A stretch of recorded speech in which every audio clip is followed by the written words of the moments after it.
கர்த்தருடைய பரிசுத்தமுள்ள நாமத்திற்கு ஸ்தோத்திரம். என்ற நாளின் கர்த்தருடைய வார்த்தையாக 2 கொரிந்தியர் எழுதின நிருபம் 11வது அதிகாரம் 33வது வசனம்.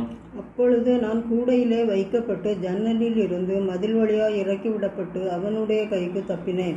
எனக்கு அருமையானவர்கள், இந்த நாளிலே பவுல் தான் தப்பினதை குறித்து இந்த இடத்திலே சொல்லுகிறார்.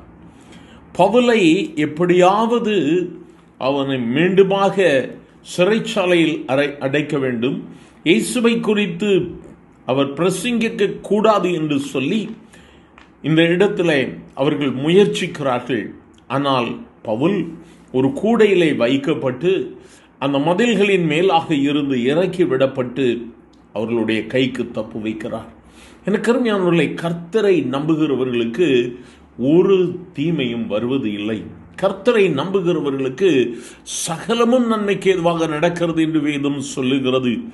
பலவிதமான பாடுகளில் நீங்கள் இந்த நாளிலே இருக்கலாம். பவுலுக்கு அந்த நாளிலே யூதர்களால் பலவிதமான பாடுகள். அதே அதிகாரம் 24 முதல் நீங்கள் வாசிப்பீர்களானால், யூதரால் 1 குறைய 40 அடியாய் 5 தரம் அடிக்கப்பட்டேன்.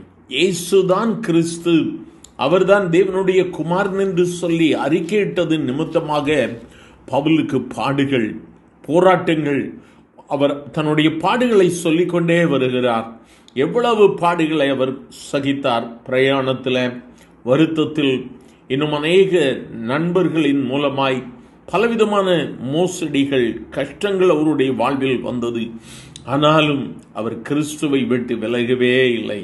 அவர் சொல்லுகிறார், என் இயேசுதான் எனக்கு எல்லாவற்றிற்கும் ஆதாரம் என்று சொல்லி இந்த வார்த்தைகளை கேட்கும் பொழுது, அருமையான தேவ பிள்ளையே, ஒருவேளை உன்னுடைய வாழ்வில் பலவிதமான கஷ்டங்கள், பாடுகள், நீ செய்யாததை செய்தேன் என்று சொல்லுகிறார்களோ, ஒருவேளை உன்னுடைய சரீரத்தின் பலவீனத்தின் நிமித்தமாய் ஒருவேளை மற்றவர்களால் நீ புறக்கணிக்கப்பட்டிருக்கிறாயோ, இந்த நாளில் நீ எதற்காக கண்ணீர் வடித்துக் கொண்டிருந்தாலும் உன்னை நீயே தேற்றிக்கொள். பவுல் தன்னுடைய வாழ்க்கையில் எவ்வளவோ போராட்டங்கள், பலவீனங்கள், பாடுகள், ஆனால் இவைகள் எல்லாவற்றின் மத்தியிலும் கிறிஸ்துவுக்கு சாட்சியாக நின்றார். இந்த நாளிலும் பவுலை குறித்து எல்லாரும் பேசுகிறார்கள். இந்த வார்த்தைகளை கேட்க தேவ பிள்ளையை, இந்த கர்த்தர் நமக்கு விடுதலை கொடுக்கும்படியாய் நாம் ஒருமனப்பட்டவரை நோக்கி பார்க்கலாமா? நலன்மீன் ஆண்டவரை ஆசீர்வதிக்கப்பட்ட இந்த கால வேளைக்காக நன்றி.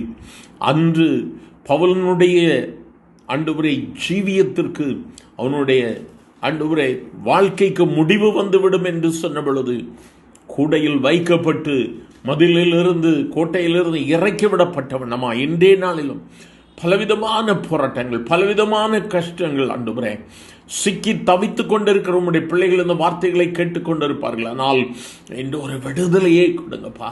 உண்மை தவிர உங்கள் பிள்ளைங்களுக்கு யார் விடுதலை கொடுக்க முடியும்? இயேசுவே அற்புதத்தை செய்யும். ஒருங்கிணைந்து கேட்கிறோம். இன்றைய நீர் கொடுக்கிற விடுதலைக்காய் ஸ்தோத்திரம். ஆசீர்வதியும். இயேசுவின் நாமத்தில் பிதாவே, ஆமேன், ஆமேன்.